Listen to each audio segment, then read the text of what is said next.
Naramdaman mo na ba ang isang hindi nakikitang presensya o isang hindi maipaliwanag na pakiramdam ng kapayapaan sa gitna ng kaguluhan? Marahil ay nakaranas ka ng mga kakaibang pangyayari na sumasalungat sa lohikal na paliwanag na nag-iwan sa iyo na mag-isip kung may mas malalim na bagay na naglalaro. Bilang anak ng Diyos, napapaligiran ka ng makalangit na hukbo ng mga anghel. Sa video na ito, ibabahagi ko ang 8 palatandaan na nagpapakitang nasa tabi mo ang mga anghel na ito. Siguraduhin panoorin mo hanggang dulo. Bago tayo magpatuloy, mangyaring mag-subscribe sa channel na ito at i-on ang notification bell para makatanggap ng higit pang mga inspiring na video. Sa Biblia, inilarawan ang mga anghel bilang mga espiritong naglilingkod na ipinadala sa lahat ng magiging tagapagmana ng kaligtasan upang paglingkuran at protektahan sila. Sila ay mga kinatawan ng Diyos na ipinadala upang isagawa ang kanyang plano. Naglalakad sila sa tabi mo, binabantayan ka, at nakikialam kung kinakailangan. Habang naglalakbay ka sa mga tagumpay at kabiguan ng buhay, nakaaliw na malaman na ang mga anghel ay malapit, naghihintay na mag-alok ng patnubay, lakas, at katiyakan. Ang pagkilala sa mga palatandaang ito ay magpapalalim sa iyong pananampalataya, magpapatibay sa iyong determinasyon, at makatutulong sa iyong maranasan ang kagalakan na malaman na hindi ka tunay na nag-iisa. Ngayon, ano ang mga palatandaang ito na ang iyong mga anghel na tagapag-alaga ay nasa tabi mo? Numero 1, nakakaranas ka ng matingkad na panaginip at mga pangitain. Nagkaroon ka na ba ng mga panaginip o pangitain na tila umaapaw sa mga mensahe at kahulugan? Marahil ay natutulog ka at nagising sa pakiramdam na napunta ka sa ibang kaharian. Sa loob ng maraming dekada, ang mga panaginip at mga pangitain ay naging daan kung saan ang Diyos ay nagpapadala ng mga mensahe sa kanyang mga tao. Sinasabi nito sa iyo na ang pagkakaroon ng matingkad na panaginip at mga pangitain ay makapangyarihang mga palatandaan ng presensya ng anghel. Ito ay tulad ng pagkakaroon ng isang direktang linya sa espiritual na kaharian, kung saan ang Diyos ay naghahayag ng mga bagay sa iyo. Kaya naman, kung minsan, nagigising ka mula sa isang panaginip na parabang lahat ng napanaginipan mo ay totoo, ang mga detalye ay matingkad, ang mga emosyon ay matindi, at ang mga mensahe ay malinaw. Sa Biblia, madalas na nagpakita ang mga anghel sa mga tao sa mga panaginip at mga pangitain, na naghahatid ng mga mensahe at patnubay mula sa Diyos. Sa aklat ng Genesis, nanaginip si Jacob ng isang hagdan na umaabot sa langit, na may mga anghel na umaakyat at bumababa dito. Ang panaginip na ito ay nagbigay katiyakan sa kanya ng presensya ng Diyos sa gitna ng kawalan ng katiyakan at takot, na minarkahan ang isang pagbabago sa kanyang buhay. Kumusta naman si Jose, ang ama ni Jesus sa lupa? Nakipag-usap ang Diyos sa kanya sa pamamagitan ng panaginip. Nang malaman ni Jose na buntis si Maria bago ang kanilang kasal, nais niyang ihiwalay siya ng palihim upang hindi siya mapahiya. Gayunpaman, ang Diyos, ang may akda ng paglilihi, ay nagpadala ng isang anghel kay Joseph sa isang panaginip na ipinaalam sa kanya na ang paglilihi ni Maria ay sa pamamagitan ng banal na espiritu.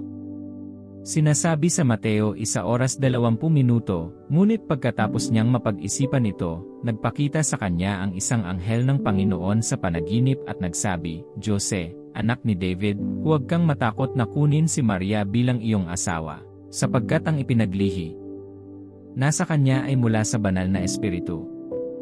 Hindi lang sa Biblia makikita ang mga kwento ng mga anghel na nakikipag-usap sa pamamagitan ng panaginip. Sa buong kasaysayan, iniulat ng mga tao ang pagkakaroon ng matingkad na panaginip at mga pangitain na nagpabago sa kanilang buhay. Maaari mo ring maranasan ito sa iyong buhay. Maaari kang magtaka kung paano mo malalaman kung ang isang anghel ay nakikipag-usap sa iyo sa pamamagitan ng mga panaginip. Narito ang bagay, kapag may kasamang anghel, iba ang pakiramdam ng panaginip sa karaniwan. Ito ay magiging matingkad, matindi at totoo na may malinaw na mensahe. Hindi ito magiging malabo, nakakalito na panaginip na nag-iwan sa iyo ng pag-isip kung ano ang ibig sabihin nito. Maaaring hindi mo alam ang direktang interpretasyon, ngunit malalaman mong may kalakip na malalim na kahulugan. Si Jose, ang anak ni Jacob, ay malamang na nagkaroon ng iba pang mga panaginip bago isiniwalat ng Diyos sa kanya ang kanyang kinabukasan. Ngunit bakit niya binigyang diin ang dalawang panaginip na naglalarawan sa kanya bilang isang pinuno? Iyon ay dahil iba ang mga iyon sa iba.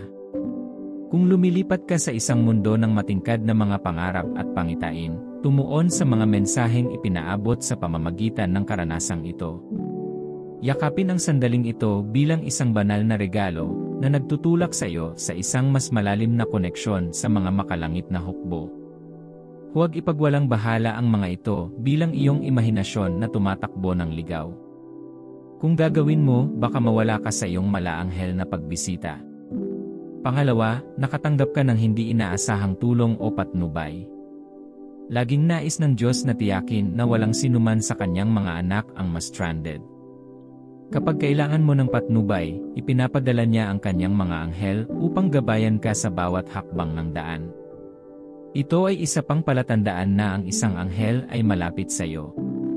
Kilala sila na nakikialam sa iyong buhay at nagbibigay ng tulong sa mga mahiwagang paraan. Ang ganitong uri ng patnubay ay hindi isang bagay na naisip mo na, karaniwan itong hindi inaasahan. Minsan, maaari kang humarap sa isang hamon o pakikibaka sa isang problema, at biglang, nang wala sa oras, dumating ang tulong. Maaaring ito ay isang hindi planadong pakikipagtagpo sa isang taong nag-aalok ng mahalagang payo o isang hindi inaasahang solusyon na pumapasok sa iyong isipan. Iyan ay kapag alam mong isang anghel ang nagtatrabaho. Nakarating na ba kayo sa isang sitwasyon kung saan nakaramdam ka ng stuck na walang paraan, at pagkatapos ay biglang, isang estranghero ang lumitaw at nag-aalok ng tulong? O baka nakatanggap ka ng hindi inaasahang tawag sa telepono mula sa isang taong nagbibigay ng patnubay at suporta? Hindi lang iyon nagkataon, isa itong anghel sa assignment. Maraming beses nang nagpatotoo ang mga tao na nalampasan nila ang direksyon na kanilang pinupuntahan at muntik na silang maligaw, para lamang lumitaw ang isang estranghero at akayin sila sa kanilang eksaktong destinasyon. Karamihan sa mga oras pagkatapos nito, para bang ang estranghero ay nawawala sa manipis na hangin. Ito ay maaaring mukhang katang-isip, ngunit ito ay mga totoong kwento. Sa Biblia, may magandang kwento tungkol sa isang anghel na tumulong sa isang babaeng nagngangalang Hagar. Si Hagar ay katulong ni Sarah, na pinaalis ng kanyang may bahay kasama ang kanyang anak nang siya ay gumawa ng masama at mayabang sa bahay. Natagpuan niya ang kanyang sarili na nag-iisa at bigo sa disyerto. Sa sandaling iyon, isang anghel ang tumawag mula sa langit, na dinala siya sa isang balon upang pawiin ang uhaw ng kanyang anak. Pinatnubayan siya ng anghel patungo sa kaligtasan, nangako na sasamahan ng Diyos ang kanyang anak. Ang mga anghel ay laging naghahanap ng mga paraan upang matulungan ka, kahit na hindi mo ito namamalayan. Maaaring dumating sila sa isang napakabanayad ngunit makabuluhang paraan na tumutulong sa iyo na makawala sa problema. Bagamat hindi mo ito napansin sa oras na iyon, makikita mo sa ibang pagkakataon ang iyong sarili na mag-isip, ang tulong na ito na natanggap ko ay hindi pangkaraniwang, paano ito nangyari? Kapag nakatanggap ka ng gayong tulong, alamin na sinasabi ng Diyos, huwag kang mag-alala, anak ko. Tutulungan kita. Habang tumatakbo si Propeta Elias mula kay Reyna Jezebel, nakatagpo din siya ng isang anghel na nag-alok sa kanya ng tulong at patnubay. Sinasabi ng Isahari 11:5, bawas 7, sabay-sabay, hinipo siya ng isang anghel at sinabi, bumangon ka at kumain. Tumingin siya sa paligid, at naroon sa tabi ng kanyang ulo ang ilang tinapay na niluto sa mainit na uling at isang banga ng tubig. Kumain siya at uminom saka humiga ulit. Ang anghel ng Panginoon ay bumalik sa ikalawang pagkakataon at hinipo siya at sinabi, bumangon ka at kumain, sapagkat ang paglalakbay ay napakalayo para sa iyo. Kaya, sa tuwing nahaharap ka sa isang mapaghamong sitwasyon at bigla kang makatanggap ng tulong mula sa isang estranghero o isang taong hindi mo inaasahan, walang dalawang paraan tungkol dito, isang anghel na presensya ay malapit. Gayunpaman, narito ang bagay, kailangan mong maging bukas sa pagtanggap ng tulong na iyon. Kung minsan, maaaring masyado kang nasasangkot sa iyong mga paghihirap na hindi mo napapansin o binabaliwala ang banal na tulong sa paligid mo. Dapat kang magtiwala sa banal na panahon ng mga makalangit na nilalang na ito, na naroroon upang magbigay ng tulong at patnubay kung kinakailangan. Sa tuwing nananalangin ka para sa pamamagitan ng Diyos, manatiling bukas at tumanggap habang nagtitiwala na ang Diyos ay magpapadala ng tulong mula sa itaas. Hayaang maging paalala ang banal na presensyang ito na hindi ka nag-iisa. Sa tulong nila, makakayanan mo ang mga hamon ng buhay ng madali, biyaya at lakas. Numero ng 3, nagsisimula kang mapansin ang mga umuulit na numero o simbolo. Ang mga anghel ay may banayad ngunit kaakit-akit na paraan ng pagkuha ng iyong atensyon, at ang pag-uulit ng mga numero o simbolo ay isa sa kanilang mga paboritong pamamaraan. Nakakita ka na ba ng umuulit na pagkakasunod-sunod ng numero tulad ng 111 o 444 na pop-up saan ka man pumunta? Maaaring lumabas ang mga numero at simbolo na ito kahit saan, sa mga orasan, plaka ng lisensya, o mga resibo. Marahil ay sumulyap ka sa orasan at nakita mong 11 oras 11 minuto, o napansin mo na ang iyong bill sa shopping mall ay $111. Iyan ay hindi lamang isang pagkakataon, ito ay isang anghel na nagsisikap na sabihin sa iyo ang isang bagay. Gayunpaman, marami ang hindi nakakaalam na ito ay may anumang banal na espiritual na kahalagahan o koneksyon. Ipinapalagay nila na ito ay mga random na numero lamang at wala nang iba pa. Bagaman ito ay tila hindi makatwiran, tandaan na ang mga numero ay may mahalagang kahulugan sa Biblia. Halimbawa, ang bilang na 7 ay kumakatawan sa pagiging perpekto at pagkakumpleto, habang ang numerong 12 ay kumakatawan sa banal na pamahalaan. Maaaring gamitin ng mga anghel ang mga numerong ito upang maghatid ng mga mensahe o gabay sa iyo. Maaari kang magising sa 2 oras 22 minuto, tingnan ang 222 sa mga plaka ng lisensya. At kahit na makatanggap ng $222 bilang pagbabago mula sa isang tindahan sa loob ng isang partikular na panahon. Maaari mo ring matagpuan ang banal na espiritu na umaakay sa iyo sa mga banal na kasulatan tulad ng Awit 2, Mateo 2 oras 22 minuto, o Joshua 22:22. Bagaman ang mga kasulatang ito ay maaaring hindi tiyak na naugnay sa parehong mensahe, patuloy itong lumilitaw. Ito ay maaaring mangyari ng magkakasunod sa loob ng ilang araw. Sa una, maaari mong isipin na ito ay isang kakaibang pagkakataon lamang, ngunit kapag nangyari ito ng higit sa 2 beses, kakailanganin mong i-pause at pag-isipan kung ano ang ibig sabihin nito. Kung maghuhukay ka ng mas malalim, matutuklasan mong may anghel na nagsisikap na magpasa ng mensahe sa iyo. Ngunit kung masyado kang naabala, maaaring hindi mo mapansin ang alinman sa mga palatandaang ito. Kapag napansin mong umuulit ang mga numero o simbolo, mangyaring maglaan ng ilang sandali upang pag-isipan kung ano ang maaaring ibig sabihin ng mga ito. Hanapin ang simbolismo sa likod ng numerong iyon at tingnan kung ito ay sumasalamin sa kung ano ang nangyayari sa iyong buhay. Tandaan, palaging sinusubukan ng mga anghel na makipag-ugnayan sa iyo upang maghatid ng mensahe mula sa Diyos, at ang pag-decipher sa mga palatandaang ito ay makakatulong sa iyo na makuha ang kanilang patnubay at karunungan. Hindi mo alam kung anong pampatibay loob ang maaari mong matanggap. Bilang 4, nakadarama ka ng kapayapaan na sinamahan ng pakiramdam ng ginhawa at katiyakan. Ang banal na presensya ng Diyos ay laging nagdudulot ng kapayapaan at kaaliwan na higit sa pangunawa ng tao. Kadalasan ay parang binalot ka ng Diyos sa kanyang mapagmahal na presensya.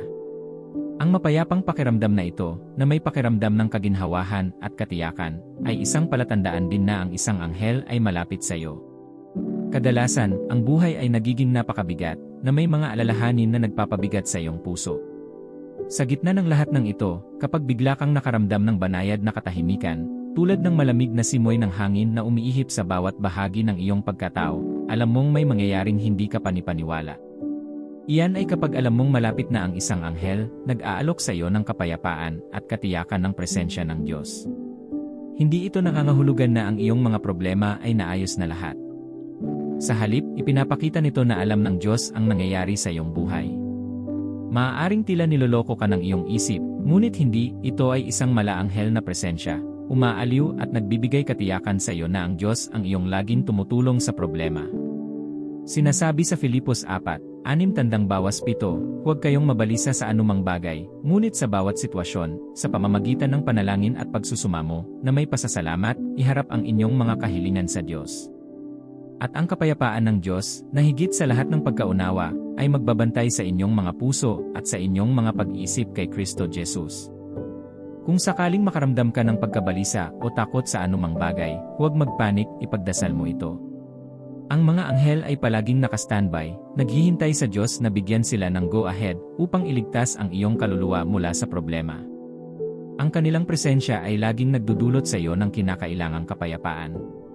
Ang Biblia ay nag-uulat ng mga pagkakataon kung saan nagpakita ang mga anghel upang magdala ng kapayapaan sa ilang tao sa panahon ng kanilang kagipitan. Ang isang halimbawa ay ang kwento ni Jesus mismo, na madalas na pumunta sa mga malungkot na lugar upang manalangin at makipag-ugnayan sa Diyos. Sa ganitong mga sandali, madalas siyang napapaligiran ng mga anghel na nagbigay sa kanya ng kapayapaan at lakas. Sa halamanan ng Getsemani, kung saan nanalangin siya ng may dalamhati at sakit, na hinihiling sa Diyos na alisin sa kanya ang napipintong pagdurusa sa krus, itinala ng Biblia na nagpakita ang isang anghel mula sa langit upang palakasin at bigyan siya ng kapayapaan.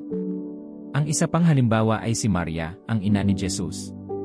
Nang magpakita sa kanya ang anghel Gabriel upang ihatid ang mensahe ng kanyang banal na paglilihi, siya ay natakot at nalito. Kaagad, pinatahimik ng anghel ang kanyang isip at sinabi, "Huwag kang matakot, Maria, sapagkat nakasumpong ka ng biyaya sa Diyos." Ang mga salitang iyon ay nagdulot kay Maria ng kapayapaan at kaaliwan. Ang mga salita ay nakatulong sa kanya na magtiwala sa plano ng Diyos, alam na kontrolado niya ang lahat. Ang iyong sitwasyon ay maaaring hindi katulad ni Maria, ngunit kapag nakadama ka ng kapayapaan at kaginhawaan sa gitna ng kawalan ng katiyakan at kalituhan, tandaan na ang isang anghel ay malapit, binabantayan ka at tinitiyak ang iyong ginhawa. Nais nilang malaman mo na magiging okay ang lahat at ang plano ng Diyos na ubusin ka, hindi saktan ka. Kaya huminga ng malalim, hawakan ang katiyakang iyon, at alamin na hindi ka nag-iisa. Minamahal, matapang mo bang masasabi na isang anghel ang nasa tabi mo? Alin sa mga palatandaang ito ang napansin mo sa iyong buhay? Ito ba ay isang kamangha-manghang karanasan na makita sila? Kung naging insightful ang video na ito, ikabit ang iyong sinturon at manood ng higit pang mga palatandaan. Numero 5, makarinig ka ng mahinang pabulong na boses. Alam mo ba na ang Diyos ay nagsasalita sa mahinahon at banayad na tinig? Hindi tulad ng dyablo, na dumarating ng malakas, na gustong marinig sa lahat ng paraan, ang mga malalambot na bumubulong na tinig na ito ay mga natatanging indikasyon ng presensya ng isang anghel. Maaaring ikaw ay nakaupo sa katahimikan o kahit na sa isang abalang araw kapag nakarinig ka ng isang bulong sa iyong tainga. Kapag lumingon ka, wala kang makitang tao. Mukhang walang umaamin na nakikipag-usat sa iyo kahit na may mga tao sa paligid. Ito ay isang natatangi at nakaaliw na siko ng patnubay na ikaw lang ang makakarinig, na nagpapakita na may isang anghel na malapit, sinusubukang sabihin sa iyo ang isang bagay na hindi mo nalalaman. Kaya naman parang walang ibang nakarinig. Maaaring ito ay mga salita ng pampatibay loob o direksyon, ngunit hindi mo malalaman hanggat hindi mo binibigyang pansin. Sa ganoong sitwasyon, ang unang pagpipilian ay maaaring magpanik o matakot. Gayunpaman, dapat mong maunawaan na ito ay hindi isang bagay na dapat ikabahala. Sa una, maaaring parang nag-imagine ka ng mga bagay-bagay o pinaglalaruan ka ng isip mo, pero hindi. Maraming tao sa Biblia ang may katulad na karanasan. Si Propeta Elias ay isa sa gayong halimbawa. Matapos talunin ang mga propeta ni Baal, nanumpa si Reyna Jezebel na pupugutan siya ng ulo. Ang bantang ito ay natakot sa propeta, at siya ay tumakas patungo sa ilang. May nakakagulat na nangyari habang nagtatago siya sa isang kuweba, mag-isa at natatakot. Sinasabi ng Isahari 11 oras 11 minuto negatibo 12, sinabi ng Panginoon, lumabas ka at tumayo sa bundok sa harapan ng Panginoon, sapagkat ang Panginoon ay malapit ng dumaan. Nang magkagayoy pinunit ng malakas na hangin ang mga bundok at binasag ang mga bato sa harap ng Panginoon, ngunit wala ang Panginoon sa hangin pagkatapos ng hangin, nagkaroon ng lindol. Ngunit wala ang Panginoon pagkatapos ng lindol ay apoy. Ngunit ang Panginoon ay wala sa apoy at pagkatapos ng apoy ay dumating ang isang banayad na bulong. Iisipin ng isa na dahil ang Diyos ay malakas, makapangyarihan, at makapangyarihan sa lahat, palagi niyang ihahayag ang kanyang sarili ng dumadagundong at malakas. Sa pagkakataong ito, hindi niya ginawa. Mula sa banal na kasulatang ito, makikita mo na hanggang sa narinig ni Propeta Elias ang malumanay na bulong ay kumilos siya dahil alam niya ang paraan ng pagsasalita ng Diyos. Ang bulong na iyon ay nagbigay sa kanya ng kapayapaang kailangan niya at tumulong sa kanya na ipagpatuloy ang kanyang atas. Ang isa pang halimbawa ay yaong sa batang si Samuel habang siya ay nasa bahay ng kanyang tagapagturo na si Eli. Bago ang panahong ito, hindi pa siya kinausap ng Diyos, kaya noong tinawag siya ng Diyos noong gabing iyon, hindi niya alam na Diyos iyon. Malumanay ang bulong na nagpatuloy siya sa pagpunta kay Eli, sa pag-aakalang siya ang tumatawag. Gayunpaman, sa patnubay ni Eli, tumugon si Samuel sa tawag ng Diyos. Ipinapakita nito na pinalibutan ng banal na presensya ang batang lalaki, ngunit hindi niya masagot ang tawag kung hindi siya masyadong sensitibo. Ang Diyos ay nagsasalita pa rin sa ganitong paraan ngayon. Sa halip na magpanik kapag nakarinig ka ng ganoong bulong, bakit hindi tanungin ang Diyos kung siya ang nagsasalita? Kung hindi siya, kung gayon ang kanyang mga anghel. Ngunit kung patuloy mong hahadlangan ang boses, mawawala ito. Isa itong pribilehiyong hindi mo gustong makaligtaan dahil sa kamangmangan. Numero 6, nakakaramdam ka ng proteksyon o kaligtasan. Sinasabi sa awit 71, 11-12, sapagkat utusan niya ang kanyang mga anghel tungkol sa iyo na ingatan ka sa lahat ng iyong mga lakad. Itataas ka nila sa kanilang mga kamay upang huwag mong iuntog ang iyong paa sa isang bato. Ginawa ng Diyos ang pangakong ito ng kaligtasan ilang dekada na ang nakalipas, at may bisa pa rin ito hanggang ngayon. Pinoprotektahan ka laban sa lahat ng pagsubok sa presensya ng Diyos sa iyong buhay. Alam mo na kahit anong mangyari, hindi ka iiwan o pababayaan ng Diyos. Iyan ang katiyakang ibinibigay sa iyo ng presensya ng anghel. Maaari kang humarap sa isang hindi malulutas na problema o hamon, at ang Diyos ay mahimalang nagbibigay ng paraan upang makatakas. Nagdududa ka ba dito? Tingnan ang kwento ni Daniel sa yungib ng leon. Ang taong ito ay walang kapintasan, ngunit ang kanyang mga kaaway ay patuloy na nagsisikap na kitilin ang kanyang buhay. Pinasa nila si Haring Darius ng isang utos na walang dapat manalangin sa ibang mga Diyos maliban sa kanilang mga huwad na Diyos. Ito ang pinakamagandang bitag na itinakda para kay Daniel dahil alam nilang hindi siya magpapasakop sa utos na iyon. Alam nila na mayroon siyang hindi natitinag na debosyon sa kanyang Diyos dahil 3 beses siyang nanalangin sa Diyos araw-araw. Ito ay naging eksakto tulad ng binalak at si Daniel ay itinapon sa yungib ng leon. Gayunpaman, itinikom ng Diyos ang mga bibig ng mga leon kaya walang sinuman sa mga leon ang lumapit kay Daniel o nanakit sa kanya. Ordinaryo ba yan? Siyempre hindi. Kinabukasan, nang si Haring Darius ay tumawag kay Daniel mula sa tuktok ng yungib, sinabi ni Daniel, ang aking Diyos ay nagpadala ng kanyang mga anghel upang isara ang mga bibig ng mga leon upang hindi nila ako saktan. Hindi pa ba ito sapat na patunay? Naranasan din ni Lot ang proteksyong ito ng mga anghel nang magpadala ang Diyos ng mga anghel upang balaan siya tungkol sa pagkawasak na magaganap sa Sodoma. Hindi lamang siya binalaan ng mga anghel, dinala din nila siya palabas ng lungsod upang matiyak ang kanyang kaligtasan. Ang lahat ng ito ay nagpapatunay na ang mga pagbisita ng mga anghel ay ginagarantiyahan ang iyong kaligtasan at proteksyon mula sa pinsala. Ang Diyos, sa pamamagitan ng kanyang mga anghel, ay nagbibigay sa iyo ng lakas upang malampasan ang anumang pagsubok na darating sa iyo, gaano man kalakas. Sinabi niya, ako ang Panginoon, mayroon bang anumang bagay na napakahirap para sa akin na gawin? Alam mo naman ang sagot dyan, di ba? Tiniyak ng banal na presensyang ito ang kaligtasan ni David sa kakahuyan, habang binabantayan ang mga tupa ng kanyang ama, at nasa larangan ng digmaan kasama ang higanteng si Goliath. Nakarating ka na ba sa isang hindi komportable na sitwasyon na nagbabanta sa iyong buhay? Marahil ay natagpuan mo ang iyong sarili sa gitna ng mga mapanganib na tao at patuloy na nananalangin para sa interbensyon ng Diyos. Pagkatapos, biglang, ang mga taong ito, na determinadong wakasan ang iyong buhay, ay pinalaya ka. Huwag isipin na dahil ito sa kanilang mabuting puso. Ipinahayag na ng Diyos, huwag mong hawakan ang aking pinahiran. Kaya naman laging napapanahon ang proteksyong iyon. Gumagawa siya sa mahiwagang paraan, tandaan? Kaya nga sinasabi niya na dapat kang magkaroon ng lakas ng loob na daig na niya ang mundo. Tandaan na ang mga anghel na tagapag-alaga ay nagbabantay sa iyo, at maaari kang magpahinga sa kanilang proteksyon na pangangalaga anumang oras at kahit saan. Numero 7, nakatanggap ka ng biglaang pananaw, kalinawan, o pag-unawa tungkol sa isang sitwasyon. Nakita mo na ba ang iyong sarili na nakangiti sa isang mungkahi na pumasok sa iyong isipan? Hindi ito resulta ng iyong pangunawa ng tao. Ang isang banal na pagpapakilos sa iyong puso ay nagbibigay sa iyo ng karunungan upang makatulong sa paglutas ng isang buhol-buhol na sitwasyon. Sinasabi sa Isaiah 30:21, lumaliko ka man sa kanan o sa kaliwa, ang iyong mga tainga ay makakarinig ng isang tinig sa iyong likuran na nagsasabi, ito ang daan, lakaran mo ito. Sa puntong ito na magsisimula ang lahat ng bagay. Magkaroon ng kahulugan. Ang banal na pananaw, kalinawan, at pangunawang ito ay angkop sa bawat bahagi ng iyong buhay, sa iyong pag-aasawa, karera, o maging sa akademya. Siguro nalilito ka kung kanino papakasalan dahil maraming manliligaw ang nakahanay para sa iyo at lahat sila ay mukhang tama. Gayunpaman, alam mo na isa lamang ang maaaring piliin ng Diyos para sa iyo. Maaaring ang lalaking itinalaga ng Diyos para sa iyo ay hindi kabilang sa mga potensyal na manliligaw na ito. Sa ganoong sitwasyon, ano ang dapat mong gawin? Pagkatapos mong manalangin para sa patnubay, tumahimik at hayaan ang Diyos na magsalita sa iyo. Unti-unti kang makakatanggap ng kaunawaan at kalinawan kung sino ang nababagay sa iyo ayon sa mga pamantayan ng Diyos.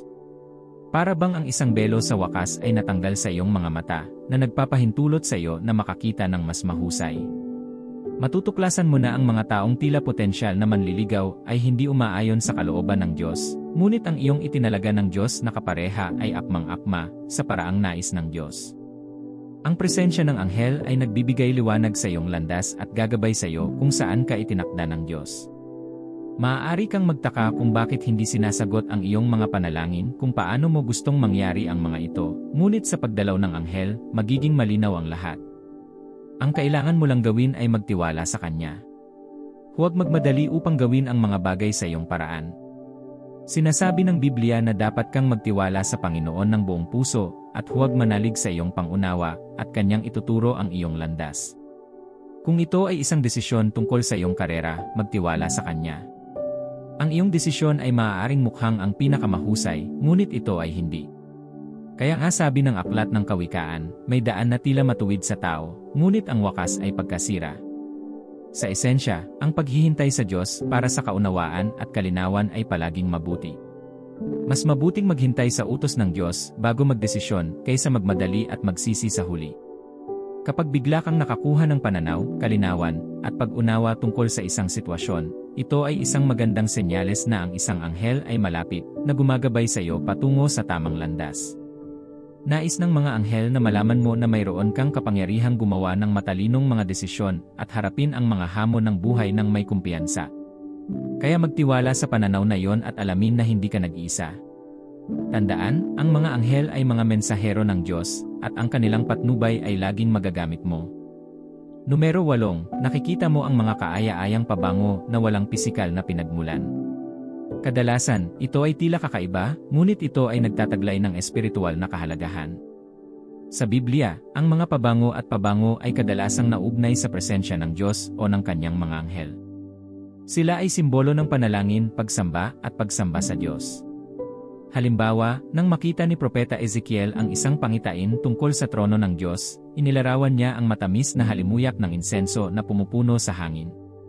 Ang isa pang pagkakataon ay noong ang 3 pantas ay bumisita kay Jesus pagkatapos ng kanyang kapanganakan. Dumating sila na may dalang mga regalo ng kamangyan at mira na sumasagisag sa matamis na halimuyak ng pagsamba at pagsamba. Ano ang sinasabi nito sa iyo?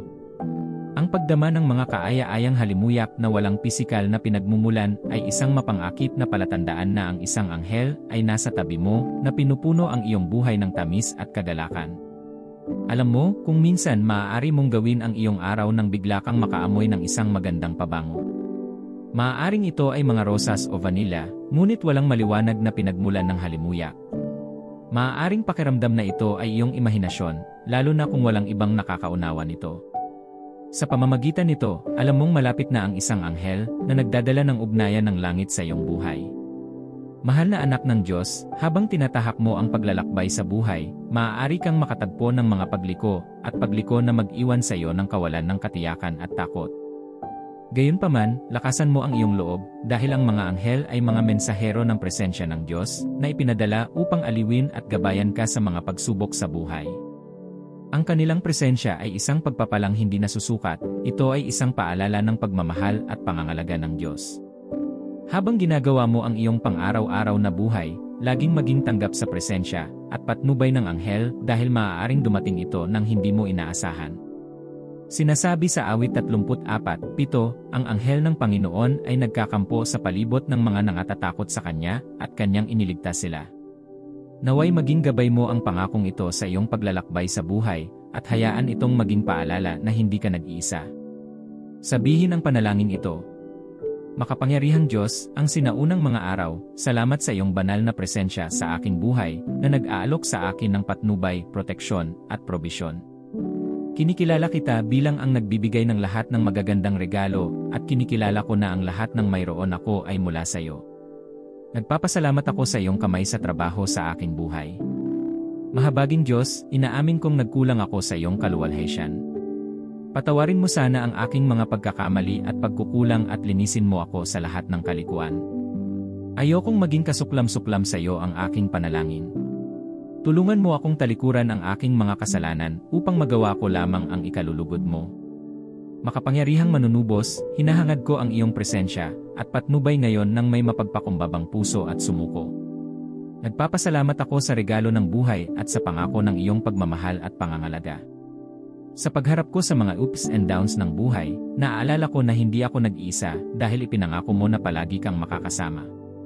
Ako ay isang buhay na saksi sa iyong gabay sa loob ng maraming taon. Nagpapasalamat ako sa mga anghel na inatasang bantayan, gabayan, at protektahan ako mula sa kapahamakan. Nagpapasalamat ako sa kanilang presensya sa aking buhay, kahit na kung minsan ay hindi ko alam ang kanilang aktibidad. Hinihiling ko na patuloy mong ipadala sila sa akin, upang aliwin ako sa oras ng kalungkutan, palakasin ako sa oras ng kahinaan, at gabayan ako sa mga oras ng kawalan ng katiyakan.